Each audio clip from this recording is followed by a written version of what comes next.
Halo teman-teman online, bagaimana kabar kalian hari ini? Semoga baik selalu ya. Nah, di video kali ini aku akan membahas tentang produk digital dan korelasinya di literasi dan kemanusiaan.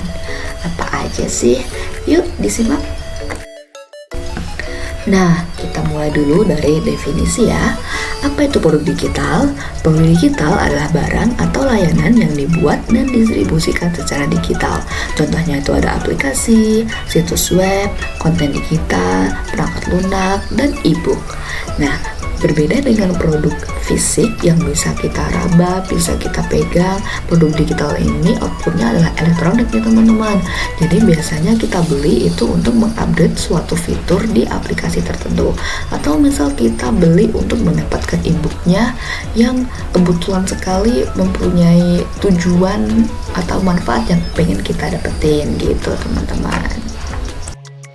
Nah, jenis-jenis produk digital itu seperti e-commerce, media sosial, dan platform streaming, di mana setiap jenis memiliki fungsi dan manfaat masing-masing.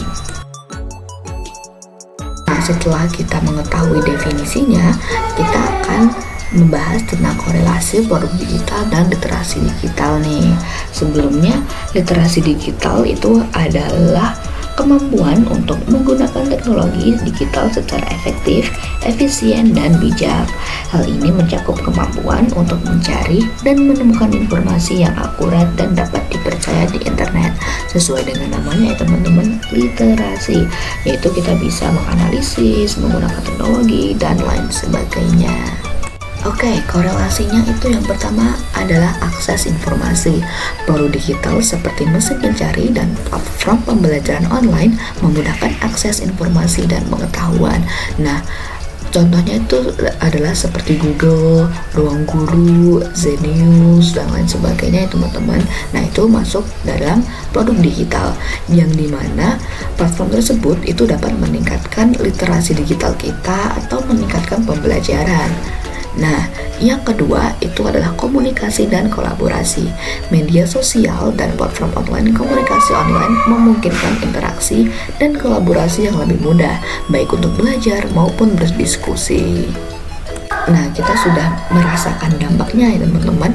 Media sosial itu contohnya seperti Instagram, Twitter, Facebook, dan juga platform komunikasi online itu seperti Zoom, yang dimana mempermudahkan kita untuk komunikasi antar orang tanpa langsung bertemu di tempat seperti itu. Nah, poin yang ketiga itu keterampilan digital.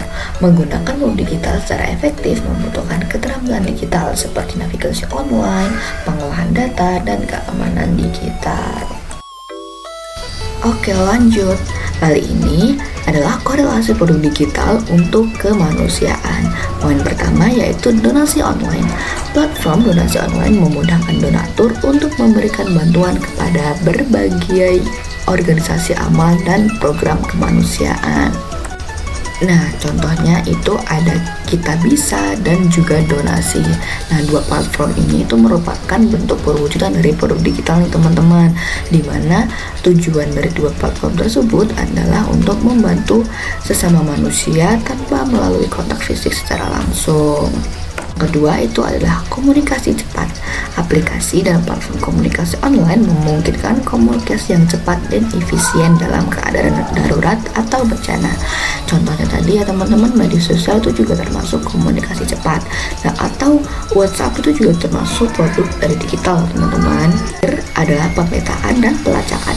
Aplikasi pemetaan dan pelacakan membantu dalam menemukan dan memberikan bantuan kepada korban bencana alam atau konflik. Sekarang kita masuk nih teman-teman di contoh-contoh aplikasi produk digital. Yang pertama, seperti yang aku bilang tadi ya di awal, aplikasi pembelajaran seperti Khan Academy, Duolingo, Udemy, Ruang Guru, Zenius, dan lain sebagainya itu adalah merupakan contoh aplikasi pembelajaran online yang membantu akses pendidikan yang luas, dimana kita harus subscribe atau membeli terlebih dahulu langganan untuk bisa mengakses materi-materi dari mereka ya teman-teman. Yang kedua adalah platform kemanusiaan.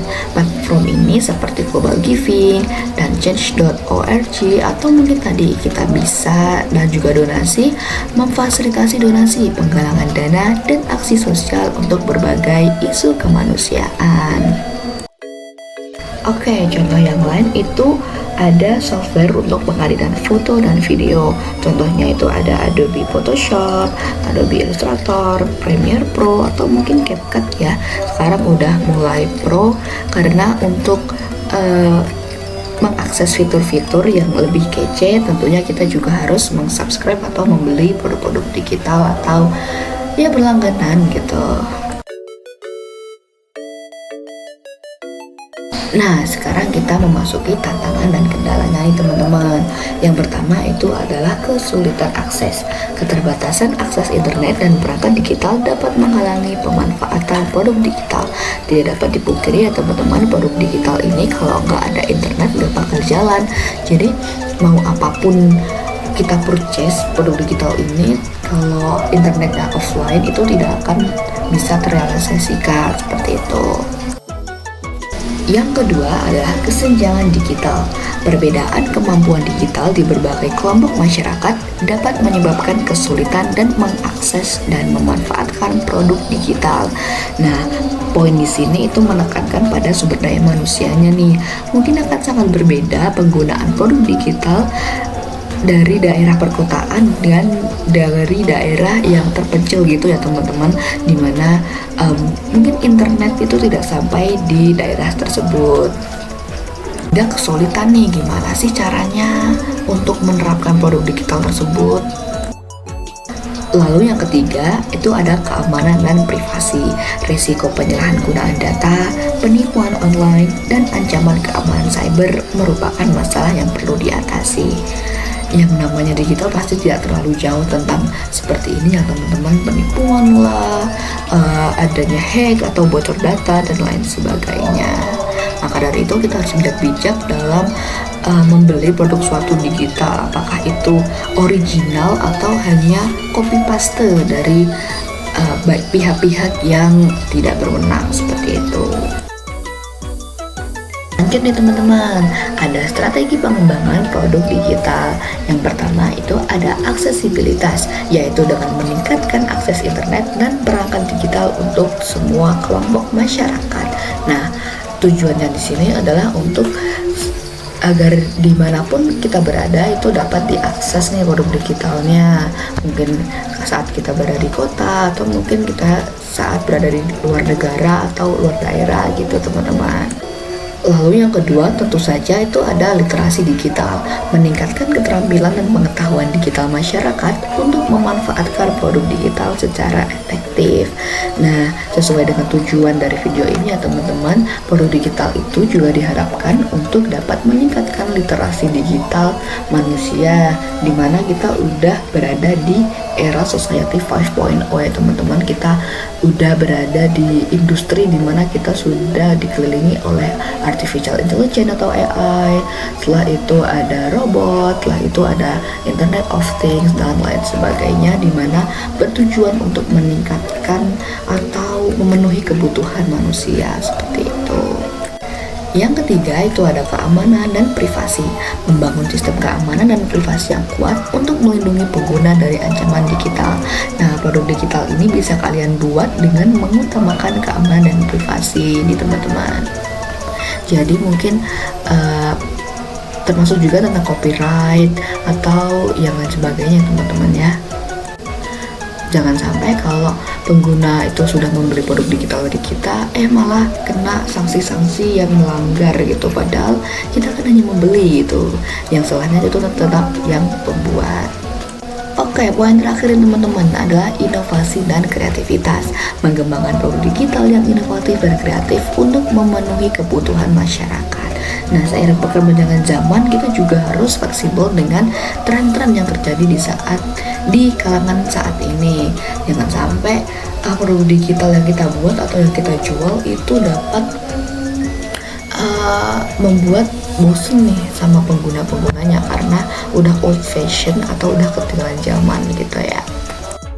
Ya, kita sudah berada di akhir video nih teman-teman, tentang kesimpulan dan peluang. Peluang digital memiliki potensi besar untuk memajukan literasi digital dan mendorong kegiatan kemanusiaan. Dengan mengatasi tantangan dan memanfaatkan peluang yang ada, kita dapat membangun masa depan yang lebih baik dan berkelanjutan.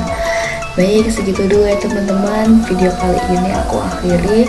Semoga video ini dapat bermanfaat dan juga memberi insight pada kita semua. See you when I see you teman-teman online.